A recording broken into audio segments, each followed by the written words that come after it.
సామెతల గ్రంథము 3వ అధ్యాయంలో మొదటి నుంచి కొన్ని వచనాలు మనం చదువుకుందాం. దేవుని బిడ్డలారా, నా కుమారుడా, నా ఉపదేశమును మరువకము, నా ఆజ్ఞలను హృదయపూర్వకముగా గైకొనుము. అవి దీర్ఘాయువును సుఖజీవనముతో గడుచు సంవత్సరములను శాంతిని నీకు కలుగజేయును. చిన్న మాట ప్రార్థన చేద్దాం. అత్యంత కృపా కనికరం గల తండ్రి యేసురాజా, చదవబడినటువంటి లేఖన భాగం ద్వారా నీ యొక్క స్వరాన్ని వినిపింపజేసి మాకు కావలసినటువంటి సందేశాన్ని అందించమని, మరి మాకు నువ్వు ఉపదేశించనై ఉన్నటువంటి ఆ ఉపదేశం అనుసారముగా మేము గ్రహింపగలిగి నువ్వు చెప్పిన మార్గ నిర్దేశకంలో మేము సాగడానికి, మేము దీవెనలు పొందడానికి కృప చూపించమని యేసుక్రీస్తు పేరిట ప్రార్థించి వేడుకుంటున్నాం తండ్రి, ఆమేన్. దేవుని బిడలారా, మరి ఇక్కడ మనం చూసినట్టయితే నా కుమారుడు అని చెప్పి సంబోధిస్తున్నాడు. ఇక్కడ సంబోధించేది వాస్తవంగా చూసినట్టయితే అంటే మరి జ్ఞాని అయిన సొలొమోను. జ్ఞాని అయినటువంటి సొలొమోను దేవుని పట్ల అపారమైనటువంటి భక్తి కలిగినటువంటి వాడు, జ్ఞానం కలిగినటువంటి వాడు. అంతేకాకుండా అతడు దేవుని మూలముగా లేదా దేవుని గుండా మాట్లాడినట్టుగా లేదా దేవుని మాటగా తాను ఏమంటున్నాడనంటే నా కుమారుడు అని చెప్పి సంబోధించి, నా ఉపదేశమును మరవకము, నా ఆజ్ఞలను హృదయపూర్వకముగా గైకొనుము అని అంటున్నాడు. దేవునికి స్తోత్రం, హల్లెలూయా. చూడండి, ఏదైనా మనం చేసినప్పుడు హృదయపూర్వకంగా చేయాలి. అమ్మ వినండి, మనం ఏ పని చేసినా హృదయపూర్వకంగా చేయాలి. హృదయపూర్వకంగా చేయకపోతే మనకు దీవెన అంటూ ఉండదు. దేవునికి స్తోత్రం, హల్లెలూయా. అందుకొరకే హృదయపూర్వకంగా మనము ఏ పని చేసినా అది సాధించబడుతుంది. కానీ మనము హృదయపూర్వకంగా చేయని ప్రతి పని కూడా ఏమైపోతుంది అని అంటే, చదువైనా పని అయినా లేకపోతే ఇంకేదైనా మరి దాని ద్వారా మనకు పూర్తి స్థాయి దీవెన అనేది కలగదు. దాంట్లో మనం రాణించలేము, ఆ పనిని మనం చేయలేము, పరిపూర్ణంగా చేయలేము. అందుకొరకు మనము ఎప్పుడు కానీ పూర్ణ హృదయంతో పని చేయాలి. దేవునికి స్తోత్రం కలుగును గాక, హల్లెలూయా. ఇప్పుడు మనము ఏ పని అయితే చేయాలనుకుంటున్నామో దానికి సగమంతా బలాన్ని పెట్టి సగము బలం పెట్టకపోతే ఆ పని సాధించబడదు. ఆ పని అనేటువంటిది సాధించబడదు. ఇప్పుడు ఫర్ సపోజు ఒక 40 కిలోల బస్తాను మనం ఎత్తుకోవాలనంటే ఆ 40 కిలోలకు సరిపడంత శక్తిని ఉపయోగించాలి. కానీ మనము 30 కిలోల మట్టుకే ఉపయోగించినామనుకో ఆ పని సాధించబడదు. భక్తి కూడా అంతే. భక్తిలో కూడా మనం దీవించబడాలి, ఒక స్థాయికి ఎదగాలి, దేవుడు కోరుకున్నటువంటి పరిపూర్ణతను సాధించాలి అని అంటే మనం ఏం చేయాలనంటే మనము పూర్ణ హృదయంతో దేవుని విషయాలను మనము మనసా వాచ కర్మన చేసే విధంగా మనం ఉండాలి. దేవునికి స్తోత్రం కలుగును గాక, హల్లెలూయా.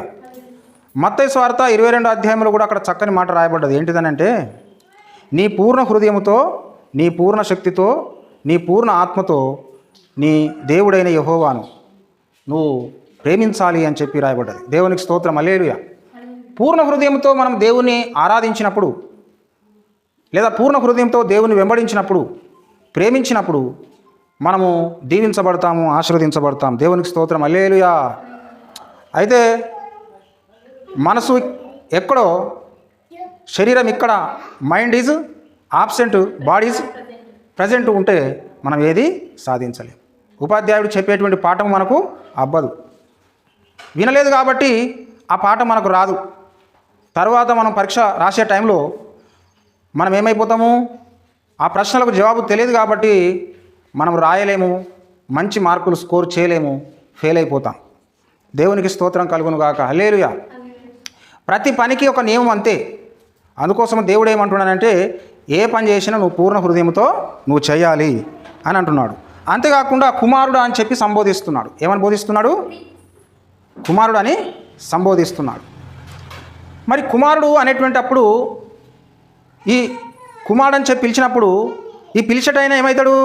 తండ్రి అవుతాడు. వినేవాడు కుమారుడు అవుతాడు. ఏ తండ్రి అయినా తన కుమారునికి జ్ఞానాన్ని ఇచ్చేవాడే కానీ మరి జ్ఞానము లేకుండా తన కుమారుడు పాడు కావాలని చెప్పి కోరుకోడు. అందుకోసము మరి యెహోవా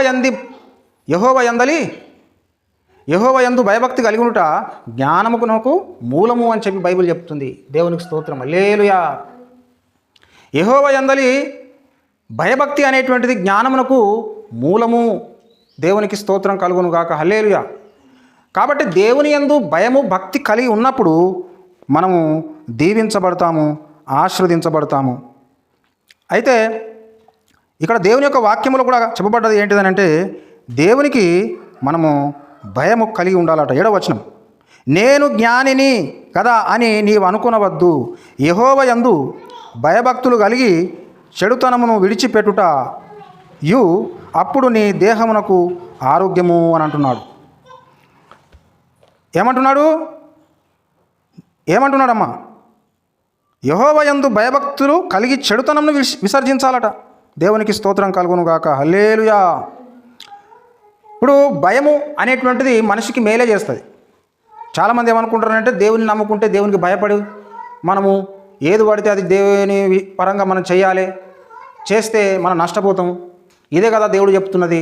కాబట్టి ఆయన భయపెడుతున్నాడు, మనము భయపడి ఈ పనులు చేస్తున్నాము. దేవుని దగ్గరికి పోయి భయపడడం ఏంటిది అని అంటారు. కానీ వాస్తవంగా చూసినట్టయితే దేవుడు తండ్రితో సమానుడు, మరి భక్తులందరూ పిల్లలతో సమానులు. ఇప్పుడు చిన్న ఒక బాబు ఉంటాడు, బాల్య దశలో ఉన్నటువంటి బాబుకు బడికోవడం తెలుసా గీత? తెలుసా? బాల్య దశలో ఉన్నటువంటి బాబుకు బడికోవడం తెలుసా? తెలియదు. ఇప్పుడు ఏం చేయాలి? మనము నయాన్నో భయాన్నో బడికి మనము పంపించాలి.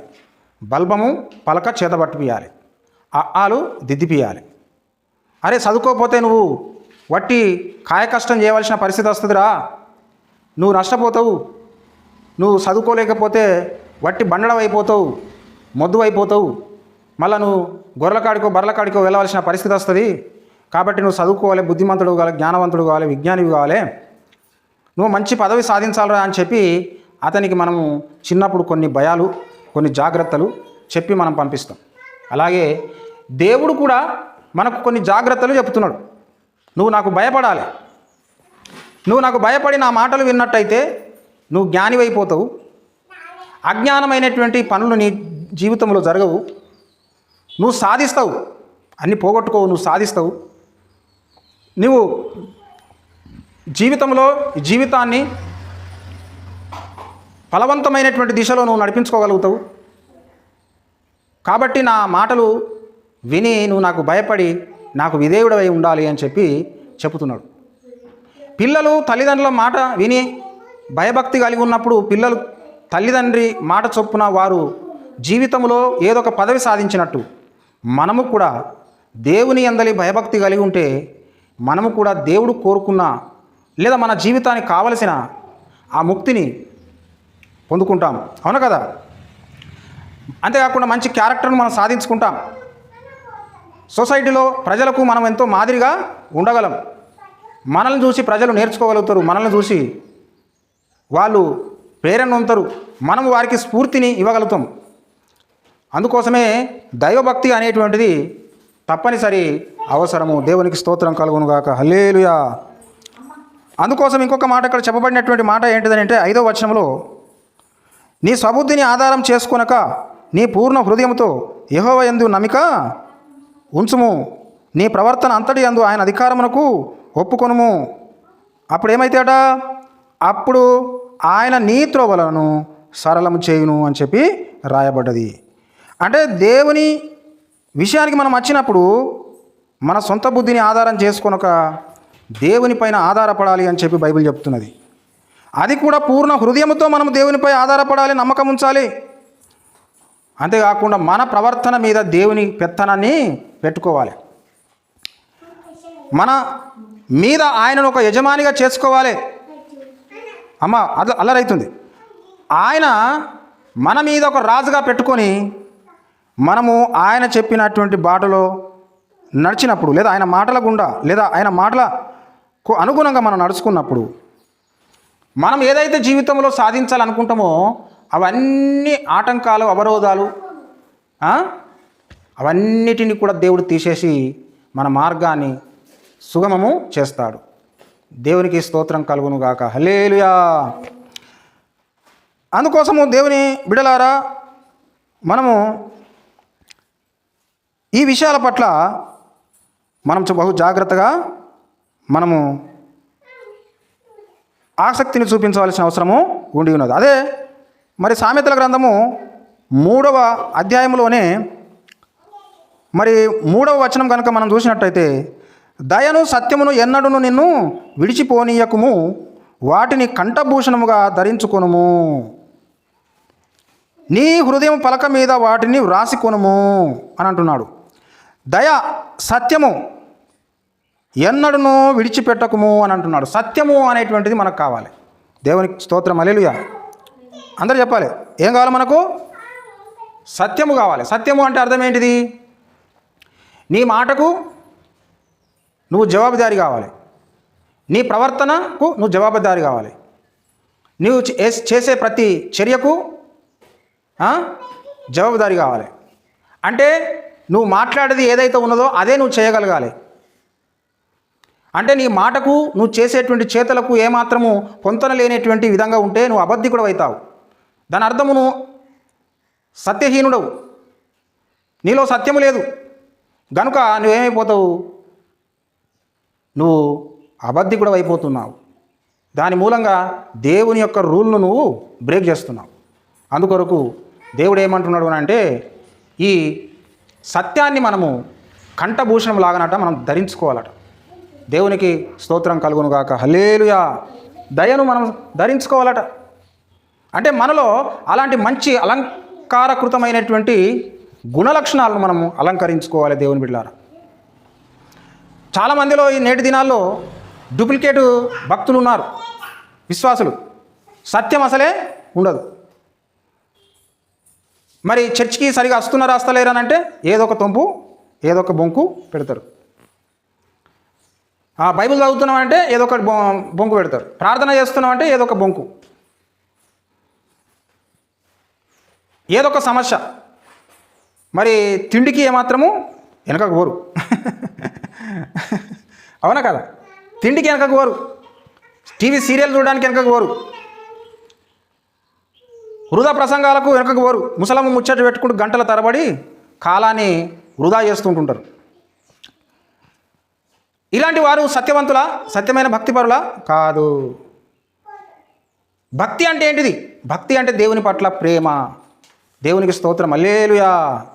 దేవుని ప్రేమిస్తున్నానని చెప్పి దేవునికి విరుద్ధమైనటువంటి పనులు చేస్తే నువ్వు దేవుని ప్రేమించినట కాదు. దేవుని ప్రేమించేవారు బైబిల్ చదువుతారు, దేవుని ప్రేమించేవారు ప్రార్థన చేస్తారు, దేవుని ప్రేమించేవారు చర్చికి వస్తారు, దేవుని ప్రేమించేవారు దేవునికి ఇస్తారు, దేవుని ప్రేమించేవారు దేవుని సువార్తను ప్రకటిస్తారు, దేవుని ప్రేమించేవారు అందరికీ మంచిగా అబ్బా ఆమె ఎంత బాగున్నది అని చెప్పి శబాష్ అనిపించుకుంటారు. కానీ మనల్ని చూసి ఎవరన్నా మెచ్చుకునేటట్టు ఉన్నామా? మనము ఉన్నామా? ఉన్నామా మనం? లేవు. గాలు విశ్వాసులు, గాలు క్రైస్తవులట అని చెప్పి క్రైస్తవులు మరో క్రైస్తవుని కాదు అక్కడ దెప్పేది. ఎన్నటికీ చర్చికి వెళ్ళినటువంటి వాడు, చర్చికి వెళ్ళినటువంటి వాడు, బైబిల్ పట్టనటువంటి వాడు, పూర్తిగా అనామకుడు మనల్ని దెప్పి పొడుస్తాడు. ఇంత ఘోరమైనటువంటి భక్తి. మనం చర్చికి రాకపోయినా మంచిగా ఉంది, మేము చర్చికి వచ్చి చెడగొట్టుకుంటున్నాం అన్నమాట. దేవుని బిడ్డలారా, దేవునికి స్తోత్రం. హల్లెలూయా. అంటే ఇక్కడ పాస్టర్ గారు చెప్పుతుండగా చెడిపోతుంది బుద్ధి. కానీ సామెత ఉల్టా ఉండదు. అసలు వాస్తవం సామెత ఎట్లున్నదని అంటే చెప్పేటోడు లేక చెడిపోతుందని ఉన్నది. కానీ చెప్పినా కానీ కూడా చెడిపోతుంది మన బుద్ధి. కారణం ఏంటిది? ఎందుకు అట్లా చెడిపోతుంది అంటే దాన్ని మనం తీసుకుంటలేము. ఒక్క చెవు గుండా వింటున్నాం, ఒక చెవు గుండా వదిలేస్తున్నాం. బొమ్మకు ఈ నుంచి అవతలికి రంధ్రం ఉంటుందట. బొమ్మకి ఏముంటుంది? రంధ్రం ఉంటుంది. చీపురువులతోటి ఇక్కడ నుంచి కొడితే ఇక్కడికి రంధ్రం ఈయనకు బయటకు వెళ్తుంది అది చీపురువుల. అలాగే విశ్వాసాలకు కూడా ఈ చెవులకి వింటున్నారు, ఈ చెవులకి పోగొడుతున్నారు, వాళ్ళకు కూడా రంధ్రాలు ఉన్నాయన్నమాట. దేవునికి స్తోత్రం. హల్లెలూయా. ఆ రంధ్రాలు మూయబడాలి. చెప్పిన మాటను హృదయంలోనికి దించుకొని వారు సాగాలి దేవుని మార్గంలో. దేవునికి స్తోత్రం కలుగును గాక. హల్లెలూయా. అందుకొరకు మన జీవితంలో దేవుని బిడ్డలారా మరి దేవుని మాటకు అధిక ప్రాధాన్యతనిచ్చి దీవించబడాలి. 13వ వచనం, జ్ఞానము సంపాదించిన వాడు ధన్యుడు, వివేచన కలిగిన నరుడు ధన్యుడు. దేవునికి స్తోత్రం, హల్లెలూయా. ఇంకేమంటున్నాడు కిందికి, వెండి సంపాదించుట కంటే జ్ఞానము సంపాదించుట మేలు, అపరంజి సంపాదించుట కంటే జ్ఞాన లాభము నొందుట మేలు అని అంటున్నాడు. ధనము సంపాదిస్తే అది తరిగిపోతుంది, అన్నము తింటే అరిగిపోతుంది. కానీ దేవుని యొక్క జ్ఞానాన్ని సంపాదించుకుంటే నిన్ను పెంచుతుంది, అది పెరుగుతుంది. దేవునికి స్తోత్రం, హల్లెలూయా. అందుకోసమే దేవుని యొక్క లేఖనముల యందు ఏం చెప్పబడ్డది అని అంటే, ఏం చెప్పబడ్డది? క్షయమైపోయే, అరిగిపోయే, కరిగిపోయే ఆహారం కొరకు మీరు కష్టపడద్దు, కానీ నిత్య జీవుని ఇచ్చేటువంటి దైవికమైన జ్ఞానం కొరకు మీరు సంపాదన కొరకు మీరు కష్టపడాలని చెప్పి కూడా యేసు ప్రభు చెప్పాడు. దేవునికి స్తోత్రం, హల్లెలూయా. అందుకోసమే జ్ఞానము సంపాదించేటువంటి వాడు ధన్యుడవుతాడు, దరిద్రుడు కాదు వాడు. వివేచన కలిగిన నరుడు ధన్యుడట. దేవునికి స్తోత్రం, హల్లెలూయా. వివేచన అంటే అర్థం ఏంటిది? మంచికి చెడుకు వ్యత్యాసాన్ని కనిపెట్టని వాడు ధన్యుడు కాడు, వాడు దరిద్రుడు. ఒక ఆయనకు నేను మంచి మాటలు చెప్తుండగా ఆటంకం చేస్తున్నాడు, ఏదో మతం మారుస్తున్నాడు అని చెప్పి. వాని జీవితంలో ఒక్కటైనా వాని నోటి నుంచి మంచి మాట ఇతరులకు చెప్పలేదు వాడు. అంతేకాకుండా వీడు చెప్పలేడు, వాడు వినలేడు. చెప్పని వాడు, వినని వాడు, కనీసం నేర్చుకోనని వాడు, ముగ్గురు కూడా నరకం పోతారు. అందుకొరకు చెప్పేవాడు విన్నాడు కాబట్టి చెబుతున్నాడు. అయితే చెప్పినటువంటి మాటలు వృధా పోకుండా విని నేర్చుకొని అర్థం చేసుకొని దీవించబడేటువంటి వాడే ధన్యుడవుతాడు. దేవునికి స్తోత్రం, హల్లెలూయా. ఈ దినాల్లో నువ్వు ఏ స్టోరీ, సినిమా స్టోరీ చెప్పు, లేకపోతే ఎక్కడ ఏదైనా దుర్ఘటన జరిగిందో, లేకపోతే ఒక చెడు వార్తనే చెప్పు, చాలా చెవులను నిక్కబొడుచుకొని వింటారు. కానీ దేవుని మాటలు చెబితే వినరు. అట్లాంటి తరం వచ్చింది. దేవునికి సమయం ఇచ్చి దేవుని మాటలు విని అర్థం చేసుకునేంత లేదు. ఎప్పుడు చూసినా సంపాదన, ఎప్పుడు చూసినా ఏదో ఒక పనిని పెట్టుకొని ముందుకోవడమే తప్ప దేవునికి సమయం అనేటువంటిది ఇవ్వడం లేదు. 19వ వచనం, జ్ఞానం వలన యెహోవా భూమిని స్థాపించెను, వివేచన వలన ఆయన ఆకాశ విశాలము స్థిరపరచెను. దేవునికి స్తోత్రం, హల్లెలూయా. 20వ వచనం, నా కుమార లెస్సైన జ్ఞానము వివేచనను భద్రము చేసుకొనుము, వాటిని కనుల ఎదుట నుండి తొలగనీయకుము అని అంటున్నాడు. అంటే లెస్ అయిన జ్ఞానం అంటే బెస్ట్ ఆఫ్ ది బెస్ట్ నాలెడ్జ్ని మనమట భద్రం చేసుకోవాలట. మన హృదయం అందు భద్రం చేసుకోవాలి. వాటిని నీ కనుల ఎదుట తొలగనీయకుము అని అంటున్నాడు. అంటే వాటి అనుసారంగా నడవడానికి నువ్వు ఏమాత్రం కూడా వెనకాడకు అన్నమాట. దేవునికి స్తోత్రం కలుగును గాక, హల్లెలూయా. అందుకొరకు మనము దేవుడిచ్చేటువంటి జ్ఞానాన్ని మనం సంపాదించాలి. దేవుడు అన్నప్పుడు దేవుడు మనకు అన్ని రకాల సమకూరుస్తాడనేటువంటి భావన మనం మర్చిపోకూడదు.